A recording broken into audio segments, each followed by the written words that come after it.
Shalom semuanya, puji Tuhan.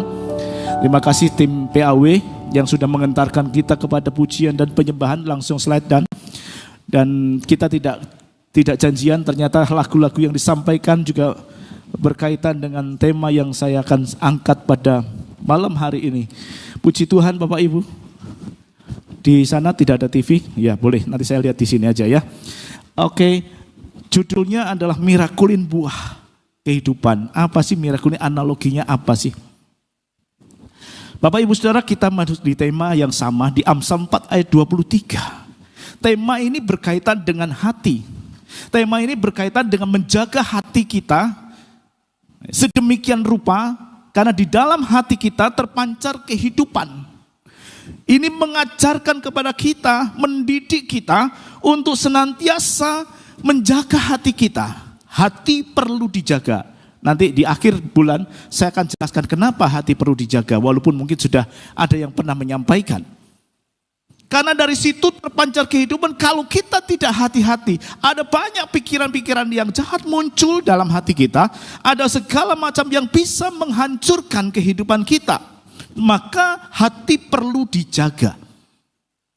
Supaya juga tidak timbul segala kepahitan atau akar pahit dalam hidup kita, ya. Kenapa ada akar pahit? Akar pahit yang kayak apa? Yang biasa menjadi pengganggu kehidupan kita, yang menghancurkan kehidupan kita. Next. Karena dalam pikiran kita timbul. Satu lagi. Hal-hal yang berkaitan dengan kepahitan itu seperti api. Seperti api yang membakar, yang mengikis akal sehat kita, yang mengikis rasa keadilan kita saat kita mengambil keputusan, bahkan mempengaruhi segala sikap dan perilaku kita. Bahkan kita juga menyalahkan keadaan, menyalahkan orang lain. Itu yang terjadi. Ada banyak hal kalau kita tidak menjaga hati kita, kita akan mengalami kehangatan kita dalam hubungan, kelemah lembutan kita, dan menghalangi untuk kita kepenuhan kuasa Allah, sukacita ilahi oleh kasih Allah. Kalau hati kita dipenuhi dengan segala kepahitan-kepahitan itu.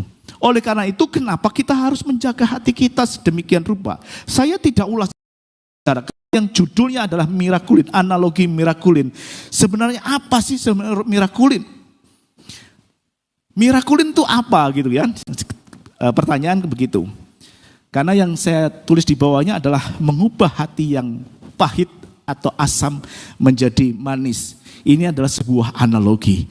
Analogi saya terangkan dulu supaya kita bisa mendarat dengan enak nanti. Analogi buah ajaib ini ada. Ya, buahnya ada. Next. Analogi buah ajaib yang disebut mirakulin itu ada. Dia memiliki kemampuan untuk mengubah rasa makanan yang asam atau pahit menjadi manis. Dan itu merupakan suatu buah yang ditanam, yang diliar di Afrika Barat dari kelompok Cicephalum dulcificum yang tumbuh di Afrika Barat. Dan di sini Wikipedia mencatat mirakulin itu mengubah rasa, ya, karena ada glikoproteinnya. Sedangkan mirakulin buahnya yang seperti ini, buah seperti ini tidak terasa manis. Enggak manis buahnya. Tetapi dia sendiri yang mengubah, karena pada saat kita memakannya ada indera perasa kita. Hingga rasa terkena di mirakulin ini, proteinnya berikatan dengan reseptor rasa manis. Sehingga makanan yang asam seperti jeruk atau pahit itu terasa manis dan dapatnya bisa 1-2 jam. Jadi buah ini nyata ya, buah ini nyata.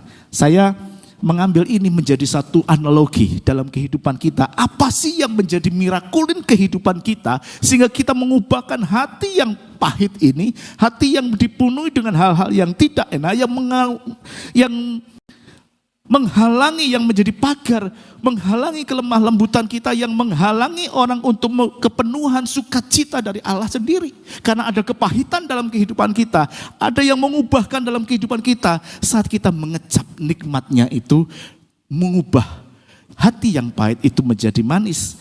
Hati yang kecut, yang asam itu menjadi manis. Dan ini apa makna rohani yang terkandung di dalam mirakulin ini? Mari kita bisa belajar bersama-sama Bapak Ibu Saudara. Jadi kalau kita melihat di sini bahwa mirakulin itu mengajarkan bagaimana menjaga hati kita agar tetap pada posisi yang sebenarnya, tidak tumbuh akar pahit, tetap manis. Seringkali orang mengabaikan hal ini. Seringkali orang tidak peduli dengan ini. Seringkali orang membiarkan ini menjadi benih-benih yang tumbuh dalam hidup kita. Pada saat orang mengatakan sesuatu yang itu menyakitkan hati kita, pada saat orang bertindak sesuatu yang membuat kita merasa tidak nyaman, sakit hati, kita seringkali membiarkan. Kita seringkali membiarkan itu berkecamuk dalam kehidupan kita. Kita sering membiarkan pikiran jahat, pikiran yang itu masuk dalam kehidupan kita, dan kita membiarkan itu bertumbuh. Bahkan dipupui dengan rasa melo. Seringkali kan begitu ya. Dipupuk dengan rasa melo sehingga menjadikan satu pohon, dan pada saat pohon itu bertumbuh akan memberikan buah yang pahit juga. Karena kita sering mengabaikan rasa pahit di dalam hati kita dan membiarkan itu bertumbuh sampai kita pun tidak mampu untuk mengatasi rasa pahit itu. Bapak Ibu tahu brotowali ya? Saya kemarin sempat bicara dengan Pak Sidi mengenai brotowali. Orang menganggap sebagai jamu. Sebenarnya yang paling pahit dari brotowali kalau saya pelajari adalah akarnya. Akarnya itu yang paling pahit. Namun orang susah mengambil akarnya karena batangnya sendiri itu berduri. Dan orang lebih gampang untuk mengambil brotowali sebagai jamu itu dari batang. Namun sebenarnya yang paling pahit itu adalah dari akarnya. Ya. Kalau saya pelajari sih seperti itu. Dan ini kita membiarkan akar pahit itu bertumbuh dalam hati kita seperti brotowali itu. Kita akan belajar satu ayat yang kita akan bahas nanti, satu ayat saja di dalam Ibrani 12 ayat 15. Ya, Ibrani 12 ayat 15 dikatakan begini.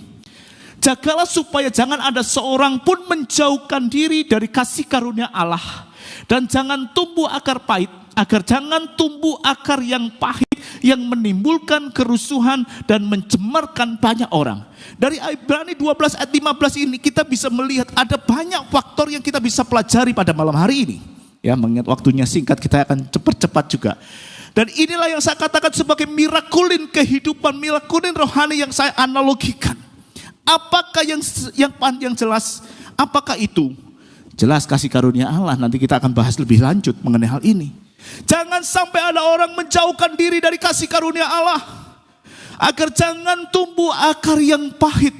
Terjemahan dari net dikatakan short of the grace of God. Kekurangan kasih karunia Allah. Jadi kalau dikatakan apa yang menyebabkan akar pahit itu muncul adalah karena kita kekurangan kasih karunia Allah. Karena kita kekurangan kasih karunia Allah, maka tumbuh akar pahit dalam hidup kita. Padahal kasih karunia itu sungguh sangat luar biasa, dicurahkan dalam kehidupan kita tanpa batas. Kasih karunia yang diberikan kepada kita tanpa ada yang menghalangi. Kasih karunia itu yang luar biasa. Tetapi kita sendiri seringkali membiarkan yang tadi saya katakan, akar pahit itu menggerogoti kehidupan kita. Dan kita tahu, pada saat akar pahit itu sudah mulai menggerogoti kehidupan kita, bukan saja merugikan diri kita sendiri, melukai diri kita yang buat kita terluka, juga bisa melukai orang lain. Oleh karena itu firman Allah dalam surat Paulus ke jemaat di Ibrani dikatakan, jangan sampai seorang pun menjauhkan diri dari kasih karunia Allah. Kalau dikatakan mengapa akar pahit itu bisa terjadi? Karena orang menjauhkan diri dari kasih karunia Allah. Karena orang kekurangan kasih karunia Allah, short of the grace of God. Jadi kalau dikatakan mengapa akar kepahitan itu terjadi? Karena hal itu. Dia melarikan diri dari kasih karunia. Sehingga tumbuh akar yang pahit. Akibatnya buahnya adalah menimbulkan kerusuhan dan mencemarkan banyak orang. Nanti kita akan pelajari. Jadi satu ayat ini yang kita pelajari Bapak Ibu Saudara ya. Akar pahit itu seperti kanker emosional yang merasuk dan tidak pernah berhenti. Mari kita check up dalam kehidupan kita. Apakah di dalam hidup kita timbul akar pahit itu atau tidak? Kita cek diri kita sendiri masing-masing Bapak Ibu Saudara. Karena apa? Ada banyak hal yang bisa menyebabkan hal itu terjadi. Mungkin hal-hal yang sepele, hal-hal yang kita tidak tidak sadari. Bukan hanya sekedar mungkin orang berkata-kata yang menyakiti hati kita. Tetapi kadang-kala kita merasa hal-hal itu ada sesuatu yang membuat kita tanpa kita sadari terkena rasa kepahitan hati. Salah satu di antaranya adalah lelah hati. Next. Ada perkataan yang dimaksudkan dengan lelah hati. Dalam ilmu psikologi dikatakan emotional exhaustion atau emotional burnout. Adalah kondisi perasaan yang tidak berdaya karena tekanan yang dirasakan terlalu berat. Kondisi ini dapat muncul ketika seseorang mengalami stres secara terus-menerus tanpa adanya penyelesaian yang baik. Itu namanya lelah hati. Hati yang lelah. Terlalu banyak problem, terlalu banyak masalah yang dihadapi, terlalu banyak problem yang tidak dapat diselesaikan. Dia mungkin bisa ada waktu, mungkin kemampuan untuk menyelesaikan, tetapi seperti ada yang mengikat yang tidak ia bisa lakukan. Kalau orang Jawa dicolon dase, buntutnya ditaleni. Mungkin juga bisa seperti itu. Ya, emotional exhaustion atau emotional burnout. Kondisi itu muncul di dalam kehidupan kita secara tidak langsung, dan itu membuat kita mengalami stres yang terus menerus tanpa ada satu penyelesaian. Benar tak seperti itu? Ciri-cirinya kayak apa? Next. Kita lihat kadang-kadang kita mendadak super sensitif. Misalnya lihat film melo banget sampai meneteskan air mata kali ya. Atau melihat sesuatu rasanya merasa dirinya yang paling menderita sedunia. Dia yang semuanya itu tidak ada artinya dibanding dengan penderitaan yang dia alami. Atau mungkin sebaliknya dia gampang kesal dengan hal-hal yang sepele. Reaksi yang spontan adalah marah. Ya, saya seringkali mengikuti seperti itu. Dia merasa seperti hal-hal yang sepele mestinya tidak perlu dikesalkan, dia menjadi kesal. Membenci situasi yang dihadapi. Benci dengan kondisi, benci dengan semua orang, apapun dia anggap salah dan selalu menyalahkan diri. Kemudian kalau sudah itu terjadi, jelas pola tidur berantakan, pola istirahat berantakan. Itu salah satu ciri diantaranya adalah kelelahan hati, Bapak Ibu Saudara, yang terjadi. Ya. Bagaimanakah kondisi kita saat ini? Apakah kita merasa lelah di dalam hati kita, karena itu adalah selalu penyebabnya. Kalau kita membaca, kalau tadi di Ibrani 12 ayat 15, kita naik ke atas Ibrani 12 ayat 12. Coba, iya. Dikatakan begini, sebab itu kuatkanlah tangan yang lemah dan lutut yang goyah. Ini ayat sebelum ayat tadi. Jadi tidak kebetulan kalau ada yang kelemahan seperti itu menjadi bagian kita. Saya lihat paralelnya ada di Mazmur 94 ayat 18-19. Dikatakan begini, ketika aku berpikir kakiku goyang, maka kasih setiamu, ya Tuhan, yang menyokong aku, kasih karunia. Yang tadi dikatakan, jangan seorang pun meninggalkan kasih karunia supaya tidak ada akar pahit. Di sini dikatakan, ketika aku berpikir kakiku goyang, apabila aku bertambah banyak pikiran dalam batinku, penghiburanmu yang menyenangkan jiwaku. Bapak Ibu Saudara, ketika itu lelah itu bisa terjadi. Kalau kita melihat kelelahan, faktor kelelahan itu bisa terjadi karena fisik atau psikis, ya. Kita bisa lelah fisik ketika kita bekerja berat, ketika kita berolahraga secara intensif, ketika kita melakukan segala sesuatu yang berkaitan dengan hal-hal seperti itu. Dan kurva, kelelahan itu seperti kurva. Di masa kecil kita seringkali melihat anak-anak itu seringkali lelah. Pelayon tok. Mungkin saya seperti itu. Saya dulu tidak ada hari tanpa keluar lari di lapangan, main sepak bola, hujan-hujanan, dan seterusnya ya. Tapi tidak telanjang semuanya. Pasti pakai celana gitu ya. Itu lari-lari. Dengan perut gendut. Saya gendut sejak kecil. Makanya disebut jembling.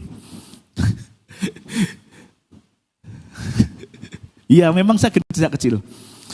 Bapak Ibu Saudara, dia faktor kelelahan itu sangat, karena dia melakukan pola yang sangat luar biasa dengan segala aktivitasnya. Namun seiring dengan bertambahnya waktu, dia bertambah sadar kondisi itu, ada pola istirahat, pola tidur yang baik, sehingga kurvanya kelelahan fisiknya menjadi kecil.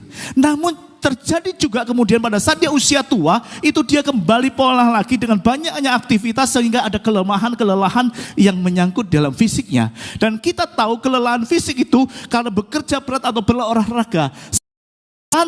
Psikis itu mengalami beban mental yang berat. Itu juga sama melelahkannya, ya. Antara kelelahan fisik dan kelelahan psikis, dua-duanya saling berkaitan.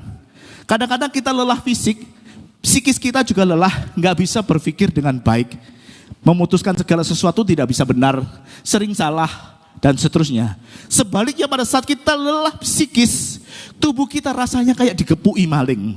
Gak tahu digepui maling kayak apa ya. Jadi pada saat kita lelah psikis, itu tubuh kita juga merasa sakit semuanya. Dan ini bisa diatasi dengan mengistirahatkan tubuh dan pikiran kita. Kita perlu healing.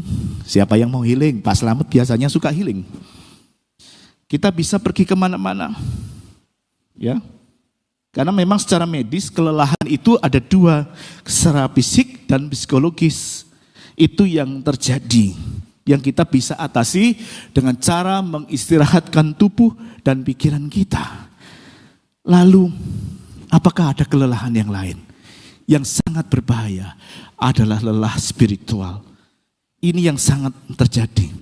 Lelah spiritual adalah terjadi ketika seseorang merasa Tuhan itu tidak ada atau jauh darinya. Itu yang membuat keadaan menjadi satu kelelahan, manusia mengalami kelemahan yang luar biasa karena itu menghancurkan manusia itu sendiri karena dia akan kehilangan arti hidupnya. Seseorang yang kehilangan tujuannya berarti orang itu sudah kehilangan hidupnya. Inilah yang dimaksudkan dengan lelah secara spiritual. Seolah-olah Tuhan jauh, dia tidak memiliki Tuhan. Manusia kehilangan arah dalam kehidupannya. Kelelahan spiritual inilah yang kemudian kalau dipupuk menjadi akar pahit. Menjadi bibit dari kepahitan itu sendiri. Ya, bibit itu gak besar. Bibit itu kecil. Mungkin ada orang yang membuat kita kesal. Yang menyinggung perasaan kita. Ya, yang menyakiti hati kita. Tetapi kita juga harus cek. Seringkali kita juga gagal akan maksud Tuhan mengizinkan peristiwa-peristiwa itu terjadi. Bahwa itu semuanya membuat kita, membentuk kita untuk menjadi pribadi yang lemah lembut dan rendah hati. Tetapi kita seringkali gagal melihat maksud Tuhan dalam kehidupan kita, malah mengizinkan perkataan-perkataan, tindakan orang itu yang dari kecil itu dipupuk dalam kehidupan kita. Benih yang kecil itu dipupuk, tertanam dan membiarkan menjadi bertumbuh besar. Sehingga timbul kelelahan-kelelahan itu tadi. Ya. Ada kalanya orang merasa lelah karena melakukan sesuatu yang terbaik. Dia berusaha untuk memberikan yang terbaik dalam kehidupannya. Kepada orang atau sesuatu organisasi. Tetapi di balik itu dia tidak dihargai, bahkan dilempar begitu saja. Merasa lelah, aku sudah seperti itu. Nah, ini tidak boleh dipupuk. Harus diputuskan. Orang mungkin tidak memperdulikan atau menganggap remeh kehidupan kita. Ini adalah faktor yang pertama dari perasaan lelah. Kemudian dipupuk dengan hal yang kedua, keputusan yang salah. Ya, next. Keputusan yang salah. Kenapa? Pada saat dia menerima kelelahan secara spiritual, yang salah menjadi salah satu bibit kepahitan. Orang itu memupuknya. Bibit itu tidak akan berkembang kalau seandainya dia tidak memupuknya. Ya, bibit itu tidak berkembang pada saat orang tidak memupuknya. Kenapa, Bapak Ibu Saudara, kalau dia tidak pupuk? Dia tambahi dengan bumbui, dia tambahi dengan melonisme, gitu ya. Dia tambahi dengan penyesalan, dengan menyalahkan diri sendiri dan seterusnya. Dan yang kedua, dia membuat keputusan yang salah, yang keliru dengan malah menjauhkan diri dari kasih karunia Allah dalam Ibrani 12 ayat 15 tadi.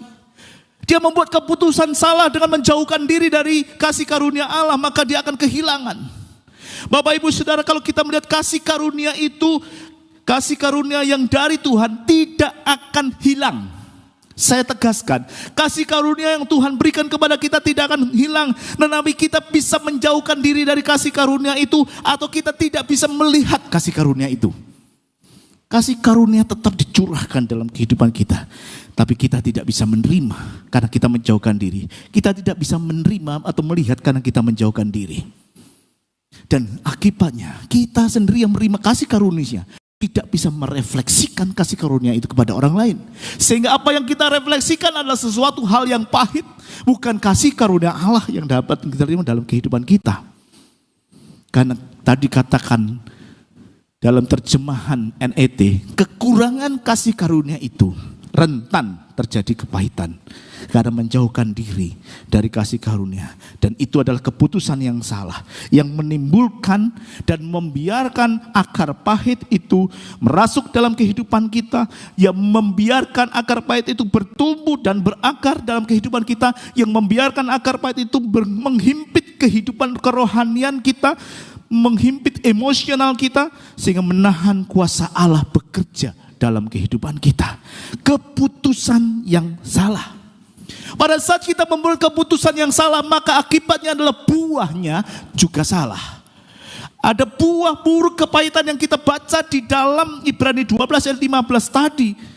Ya, 12 ayat 15 tadi kan menimbulkan kerusuhan dan mencemarkan banyak orang. Ada banyak kerusuhan yang mencemarkan banyak orang karena buah itu selalu bercabang dua. Bercabang dua yang bertumbuh itu menghancurkan dirinya sendiri, dan bercabang yang lain adalah membuat orang lain menjadi masalah. Tetap punya cabang dua, diri sendiri dan orang lain. Dan ditambah lagi hubungan dengan Tuhan, relasi dengan Tuhan, merusak hubungan dengan Allah. Itulah yang terjadi sehingga kita tidak bisa merefleksikan hal itu kepada orang lain. Merusak hubungan itu dengan Allah. Kepahitan mungkin terjadi di masa lalu. Gak ada kepahitan di masa depan, gak ada. Dari peristiwa yang lalu, yang kita alami, kita terima, ya, dan terus kemudian kita menyirami dengan diri sendiri kan. Apa yang kita siram dalam ke akar ini adalah berpikir yang berpusat kepada diri sendiri. Berpusat kepada diri sendiri. Dan memupuknya dengan meminta simpati dari orang lain. Semua berpengaruh. Akar pahit itu tidak boleh kita biarkan bertumbuh. Tetapi kita seringkali meminta iba dengan orang lain. Kita seringkali curhat kepada orang lain. Meminta belas kasihan kepada orang, ini pupuk. Kita seringkali merasa fokusnya pada diri ini, salah salahku dan seterusnya, ini pupuk. Dan ingat, buahnya selalu bercabang dua. Baik, kepada diri sendiri maupun kepada orang lain. Lalu apa yang harus kita kerjakan? Waktunya jalan terus, saya tetap terus ya Bapak Ibu Saudara. Bagaimana kita mengatasi kepahitan itu? Supaya tidak terpancar dalam kehidupan kita akar yang pahit, tetapi kita bisa merefleksikan keadaan kerohanian kita yang dipenuhi dengan kasih karunia. Oleh karena itu kita membutuhkan yang namanya mirakulin rohani, yaitu kasih karunia Allah itu sendiri, yang mengubahkan hati yang tumbuh akar pahit menjadi hati yang manis, sehingga tidak menimbulkan penyakit-penyakit rohani seperti iri, dengki, dan seterusnya. Kasih karunia Allah yang sudah Tuhan berikan dalam kehidupan kita itu sangat luar biasa. Satu peristiwa di dalam Keluaran 15, Musa kepada Tuhan dan Tuhan menunjukkan kepadanya sepotong kayu. Musa melemparkan kayu itu ke dalam air, lalu air itu menjadi manis. Di sanalah diberikan Tuhan ketetapan-ketetapan dan peraturan-peraturan kepada mereka, dan di sanalah Tuhan mencoba mereka. Ada satu peristiwa di sini Bapak Ibu Saudara, kalau kita lihat ayat-ayat sebelumnya seperti Keluaran 15 ayat 23. Mereka sampai ke Mara. Mereka tidak mendapatkan air minum karena air di Mara itu terasa pahit rasanya. Oleh sebab itu dinamai orang itu Mara. Mara itu pada saat orang Israel keluar dari Mesir menuju tanah perjanjian. Di dalam perjalanan itu setelah menyeberang di laut Teberau, 3 hari perjalanan di padang Syur, mereka kelelahan.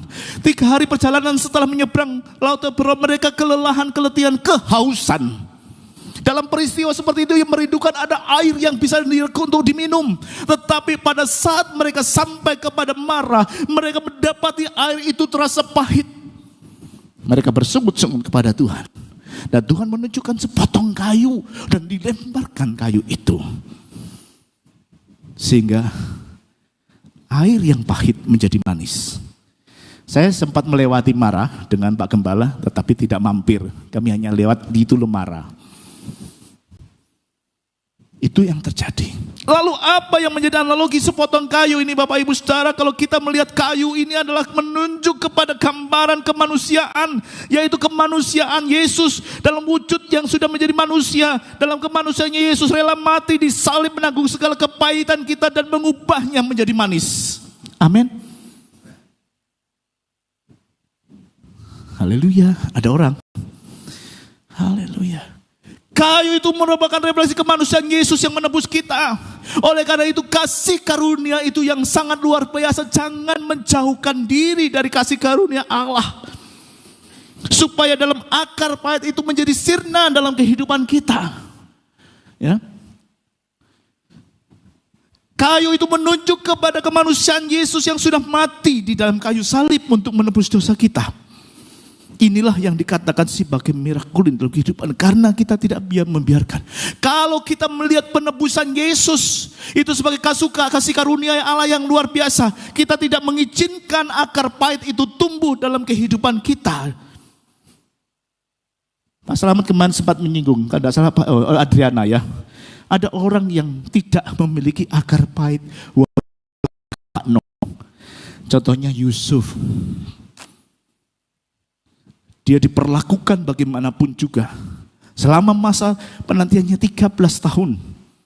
Diperlakukan yang tidak adil. Diperlakukan semena-mena. Bahkan melebihi batas kemanusiaan. Kalau kita pikir saudara menjual saudaranya dan seterusnya itu di luar nalar kita.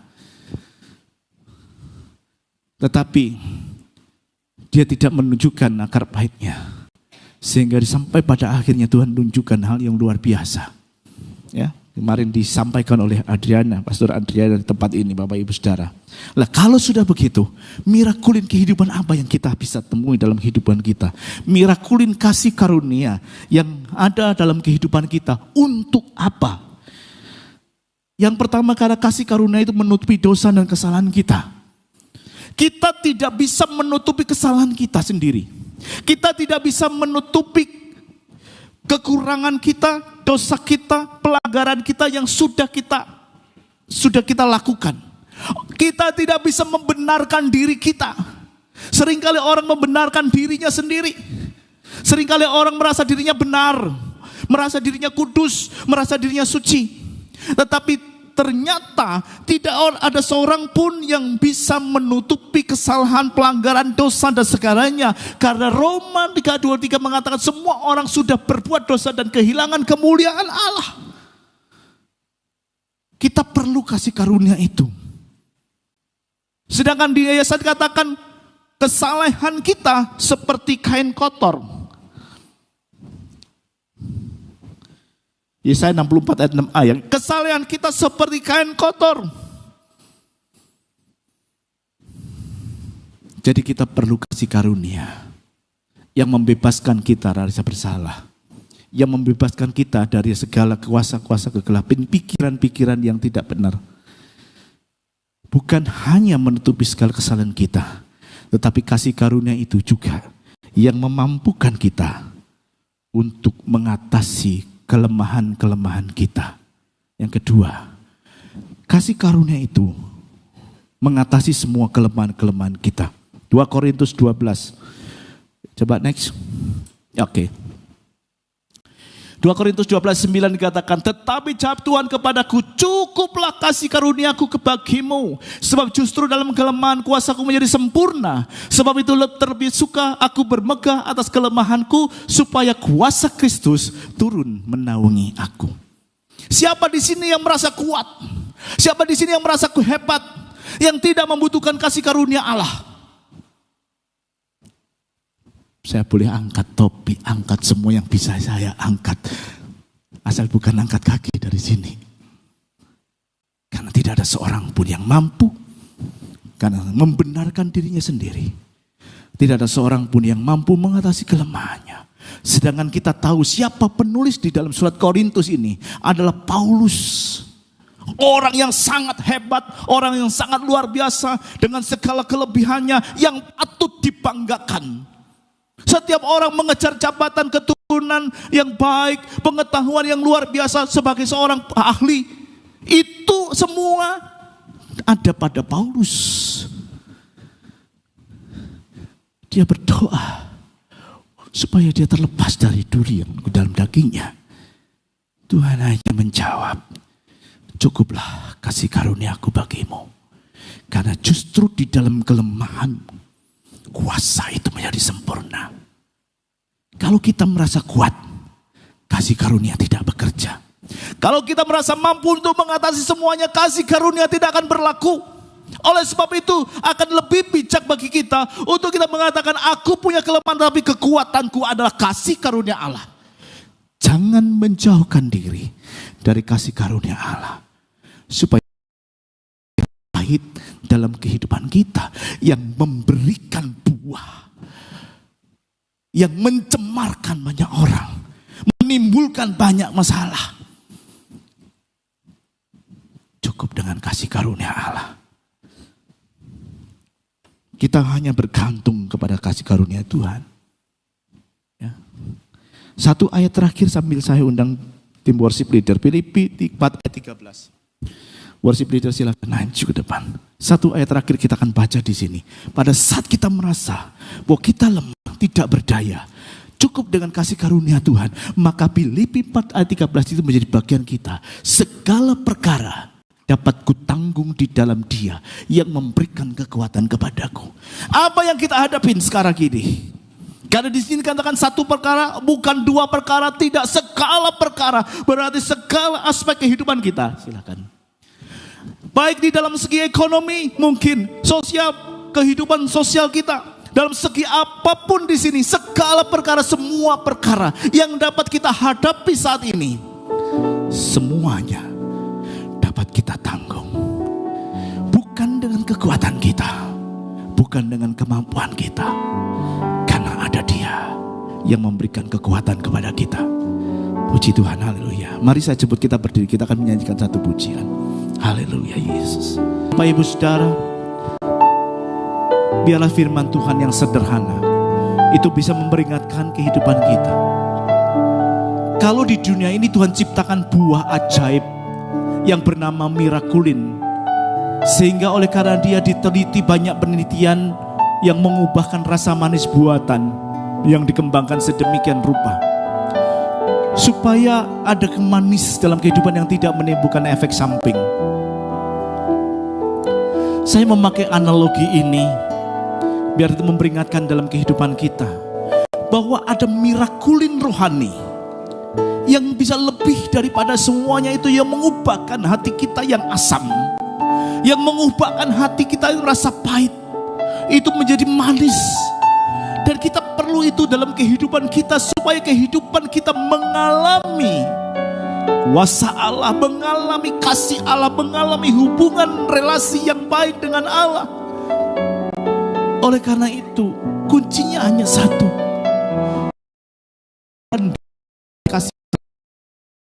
kasih karunia Allah tidak akan hilang.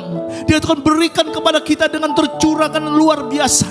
Tetapi seringkali kita yang menjauhkan diri, kita seringkali meninggalkannya, sehingga kita tidak bisa melihat kasih karunia Allah yang berlaku dalam kehidupan kita. Maka berakibat timbulnya akar pahit yang menimbulkan kerusuhan dan memperdaya banyak orang. Saat ini Bapak Ibu Saudara, mari kita nikmati kasih karunia itu. Kita nikmati buah mirakulin kehidupan rohani kita, supaya di dalam hati kita terrefleksi, terpancar kehidupan Kristus dalam hidup kita. Bukan kepahitan yang terpancar, tetapi kasih karunia Allah yang terpancar dalam hati kita. Mari kita tundukkan kepala.